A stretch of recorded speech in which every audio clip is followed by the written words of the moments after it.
Well, hello there. Welcome back to Exeter City. Things are going okay in League One. Let's get you caught up to speed, shall we? Transfer news first. Outbound Marcus Barnes, 50 grand to Bolton. He really wanted to go, and I wasn't really that bothered. I don't know what happened to his initial transfer that was put through very early on in the window, but he's actually gone this time. Massive injury problems, apparently. Never had an issue with me. But it's big games, inconsistent. It's the trifecta of things to avoid. Otherwise, the only other notable outbounds are two loans, one for Kyle Taylor for his full wages, and the other of Sam Nombe for his full wages. That's 4.5 grand off the bills, just for those two loans. 4.5 grand. The deep irony of that is I tried to sell them. The main sticking point that people had was the fact that they demand too much for their wages. More than happy to pay it, though, on loan. Either way, that's 4.5 very useful £1,000. And you may be wondering, I'm not in danger. 62 grand wage budget, currently spending £47,000. That's with the inbounds that I have not shown you yet. What's the big deal? Why did you need £4,500? Turns out FFP's the thing. This would have been a great thing to have appeared at the end of the season to let me know what was going on with this. Yeah, I might have £62,000 from the board to use on wages, but for rules reasons, I can only use 44,000. The good news is, under 21 homegrown players are exempt from that, so you can tell what we targeted. Only £40,500 of those 47 are put towards it, thankfully. Still 3.3 we can play with come January, or free agents if anyone gets desperate and looks quite good. You know, another Ramirez type. But the remaining inbounds is one free agent, which is Che Dunkley, who's just pretty good. Great strength, jumping reach, rest of his physicals are questionable. Pretty good mentals for League One, particularly in the defensive situations. Leadership, teamwork, work rate. I wish he was here when I was doing my flipping captains. 15 leadership, thank you, that would have been great, but never mind. And tackling, heading, marking. He's just a very good sort of no-nonsense centre-back. We'll just use him as a normal central defender, of course. But he's agreed to be a squad player, which is the most important thing. And the remaining two are loans. I'm actually paying £30,000 for his services over the course of the year. He's really just quite good. Plays the centre midfield attack role. Technically plays it better than Collins does, who I did get 2 more years' worth of contract on, now expiring at the end of 2025. But yeah, centre midfield attack role, that's what he's going to do. He also covers pressing forward better than anyone else as well, which is bad news for Kun. No matter which way I pronounce his first name, it sounds dodgy, and I'm not even trying the second. We also brought our loans up to 6, which is awkward because we only allow 5 in a matchday squad, but Tony Spriggett got decent potential ability overall, but basically he just covers a lot of positions. Most notably that right-hand side, if we have injuries to Tom Ince or Giovanni Brown, can cover that. Left-footed, inverted winger, covers the middle, and also can do the left, but not great. He's not fantastic. He's here on £100 a week. It's very likely he gets recalled in January, because I did agree squad player. He's not going to be a squad player. Although, he will be my definition of a squad player, not the game's definition. But that's that for news-wise. Since we last met with the 1-1 with Wickham on the opening day of the season, we actually lost to Bristol Rovers in the Carabao Cup second round. Absolutely mugged off despite the sending off. They scored 2 goals from a .74 XG. We scored none from .89 and 60% possession. 2 shots on target was part of the problem there. 2. Shout out to Roos getting a 6.5 despite saving 4 shots and him getting a 7.4 despite saving 2. Clean sheet matters there. But we did beat Charlton away, which is a massive result. They got a sending off in the 90th minute. Didn't really matter. We beat Peterborough, who were relegated at home. Nearly bottled that one. They did have a sending off at half-time. That one did sort of maybe matter, and Berith scored in the second half. But yeah, we did bottle a 2-0 lead. We did actually nearly bottle that Charlton game as well. 3-0 at half-time. They got 2 back. Back-to-back 3-0s and stayed 3-0s against Wimbledon and Walsall away from home in Papa John's. There's a friendly in there just because we had a game moved. I wanted to keep morale and fitness up. Crawley, 3-1 at home. They were promoted with us, of course. We're doing Leyton Orient, who were promoted with us. But we just hit a bit of a rocky patch. 2 away draws, not the end of the world, let's be real. Burton and MK Dons, that was a bottle. We did have a man sent off. There's been a lot of sendings off. There's been a lot of sendings off in our game so far, either for us or against us. But yes, absolutely bottled the MK Dons. Had a sending off. Matt Smith's goal was an absolute worldie as well, which makes that even worse, because it should have been 2-1 even with the sending off. Portsmouth, though, they scored from a corner. Still a problem. And Burton, we were the ones to salvage. 1-1, Sonny Perkins in the 90th minute. Like I say, Leyton Orient. Now, what that does mean, though, is despite 2 points in the last 3 games, we are third with 15 points. Leaders are on 16 apiece. Derby, who should be running away with it, are at the top. They're not quite running away with it. Ipswich with 16 points and a 0 goal difference because they've lost 4-0 and 3-1 and clearly have won narrowly, yes, in the games they have won. But we will be doing Leyton Orient along with Shrewsbury. We'll ignore this Fulham game in between. We'll play it, obviously. I just won't show you it. But I am conscious of the fact that, of course, whilst I am doing less episodes per season now, I kind of want to make sure I'm giving you 2-game episodes when I can afford there to be 2 games. The good news is we are at full strength. There's a couple of injuries to rotation players, and that is it. Giovanni Brown, the highest profile of those.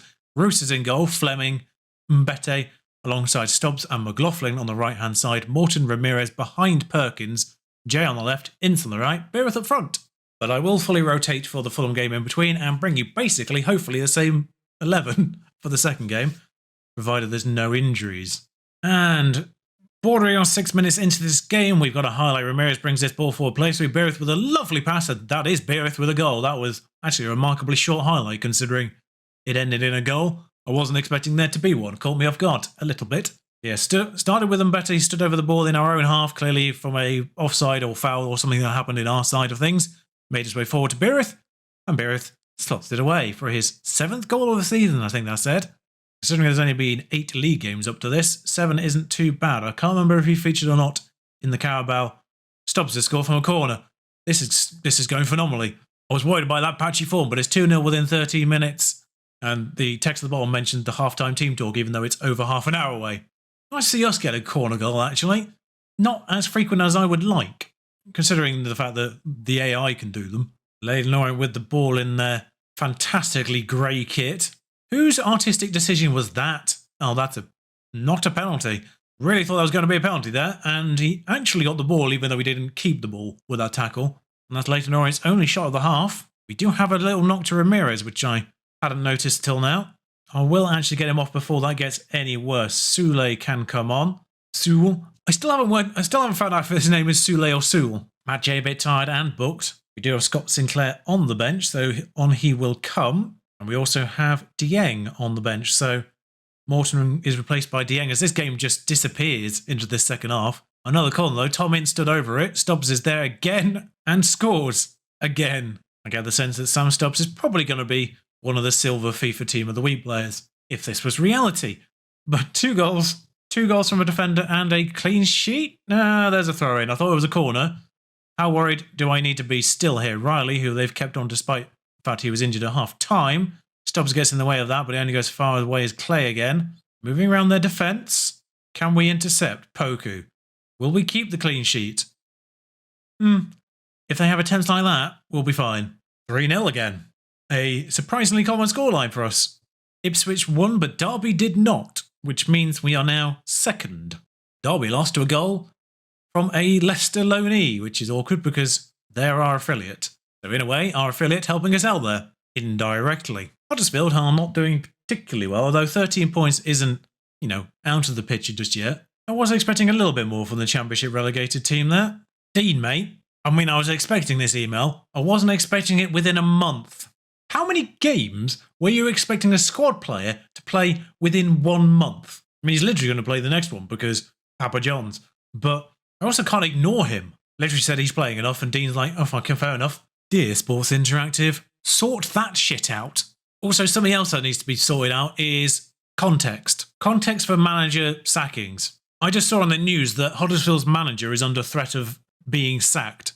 He is 3 points away from the playoffs currently, but because it's 11th, he is in danger of being sacked.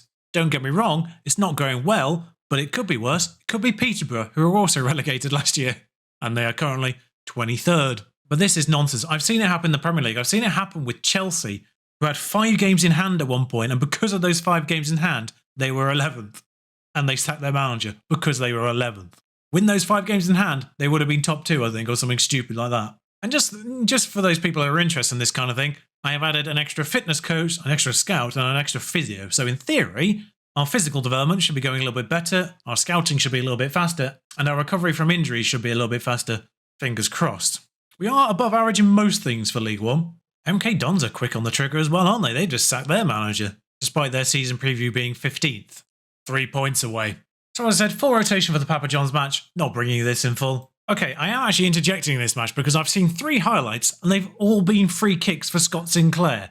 This one's gone in. The other 2 were agonisingly close. Of course, a game that I'm just trying to breeze on by goes to 16 penalties, and that's with me making substitutions deliberately to try and better my penalty takers. But thankfully, no injuries in the interim, so back to full strength for this game in the league against Shrewsbury, away at Shrewsbury. It's the same 11 you saw against Leyton Orient. Anyone who falls under the cross-section of eagle-eyed and long-term viewers will recognise Richie Smallwood in their team. Not sure he ever ended up legend status at York, but certainly favoured personnel. Pretty certain we picked him up when we got promoted to League 2. But it's a highlight, which seems to be in our favour for the time being. McLaughlin on this right-hand side. Let's see how Richie Smallwood Shrewsbury deal with this. Worryingly is the answer. Fleming on this left-hand side. Hooks it in, Berith there, that's the post. Shrewsbury somewhat being helped out by the woodwork so far. It's a throw in for Fleming, who does do it short this time. Back to Fleming, hooked all the way across to Ince.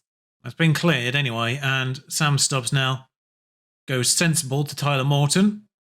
Mbete, the more ball playing of the 2 defenders, does play that ball a little bit, and it's made its way through to Perkins, who's found himself with a bit of space thanks to Ebanks-Landell's charge up the pitch to get the ball and failure to do so. I wonder if the highlight will go that far back, because happens, it does. This all occurs because of that challenge there where Ebanks-Landell found himself out of position and Perkins capitalises. Smallwood actually does kind of get in the way there, but Perkins somehow gets the ball through him and into the goal. I'm intrigued to see what Perkins does. I know Archie Collins should be my starter there, but I'm intrigued to see what Perkins does, who is now technically better star rating wise. I'm intrigued to see what he does as a person who can do pressing forward in that midfield role. It's like having 2 very deep box-to-boxes and then 2 pressing forwards separated by about 15 yards. Almost like a shadow pressing forward. Now that was terrible work from Fleming there, who just gave the ball to Bennett. Josh Feller, down to Pennington. Back to Bennett. Hooked through to Lee. He's going to get the under that. That's a sensational assist and goal. Even the text commentaries got excited. I mean, this is in part due to Roos hoofing it up the pitch, but it's also due to the initial dispossession, which was terrible. But that's ridiculous. That's a ridiculous assist and a ridiculous finish. That's 0.11 on the XG is what it is. Ince. We only really ever consider... Jay's nearly scored there. We only really concede 2 types of goals. Corner goals and bangers. Thomas has been absolutely suspect today, so Sinclair's coming on in his position, and Morton's not been great either, so Sule's going to come on at the next change of play, a stoppage of play. Well, there is a highlight in the meantime, which is in the possession of Shrewsbury, in their yellow and blue stripes, which is not at all a bold decision. Nurse, out to Revan, Merkin. Where's this going? I don't like this. Ball back to Whitehouse. Is that Elliot Whitehouse? Formerly of Lincoln, I feel like. If it is, forward, Whitehouse again. Uno, Merkin. Nearly another banger. And for the first time, I'm making that change. Sonny Perkins moves up front and Archie Collins comes on in his place because Berith is booked for some reason and on a 6.5. That flexibility there is not going to help as we get FM'd again. It was Elliot Whitehouse. Blimey, formerly of Lincoln was a long time ago though. Made the traitorous move to Grimsby. I mean, actually, you were unlucky today is the actual response to have in that match because they scored 1 banger goal and that was it. That was basically the summation of their attacking threat. You know, we'll have a couple of attempts from 25 yards, one of them went in. But losing to Portsmouth was an FMing. Drawing with Burton was a bit of an FMing. Drawing with MK Dons, definitely an FMing. 2 goals from point 8, we had nearly 3.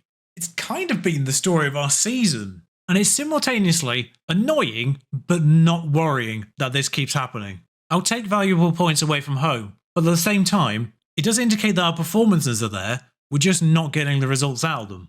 And I say we're not getting the results, we are 3rd. So we are overachieving, and we're 2 points away from Wickham, who are top. And we drew with them on day 1, so that draw's not looking as bad now. In fact, the draw with Wickham was the only one that kind of deserved to be a draw. So that result's not looking anywhere near as bad anymore. Matt Jay's the best player in the league, apparently. Glad we'd tied him down for a few more years. But as I said last time, it's going to be a big old gap actually, I think. I see Derby at the beginning of December. Plymouth and Derby might be sensible, although I do quite like the Lincoln and Oxford double-hander.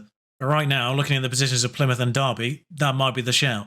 Obviously, as the league evolves, that might change, but it'll be somewhere around there. I'll keep an eye on the movers and shakers in the meantime and bring you back somewhere in late November, early December. But it's a decent start, 19 points, 10 games played, and third. If you offered me that before the season started, I'd have taken it, that's for sure. Until next time, thank you for watching. Like, comment, subscribe, you know the deal by now. Until next time, ta-ra.